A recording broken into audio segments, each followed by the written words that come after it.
what is happiness and how do people actually achieve happiness? And, turns out it's not endless pleasure seeking and comfort and all these other things. Like that's actually not what makes people happy.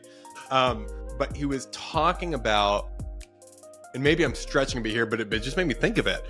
He was talking about how pleasure, and there's a lot of things that could be pleasurable, both good and bad. But I mean, pleasure is kind of this experience. But he talks about pleasure is very different than enjoyment, and enjoyment's a much more durable thing, because pleasure is basically this giant dopamine spike that's going to crash. So alcohol, sex, pornography, drugs, whatever things, they're very pleasurable, but then actually leave you feeling empty. You need more and more of it. Yeah, and you need more and often. Yeah. But I never knew this. Like I'm kind of been talking about and thinking about these kinds of things for a while. But he talked about how pleasure, and it's something about where it happens in the brain. I'm going to get this mixed up. I think it's like he said something about it's something only on the right side of the brain, and it's detached from memory.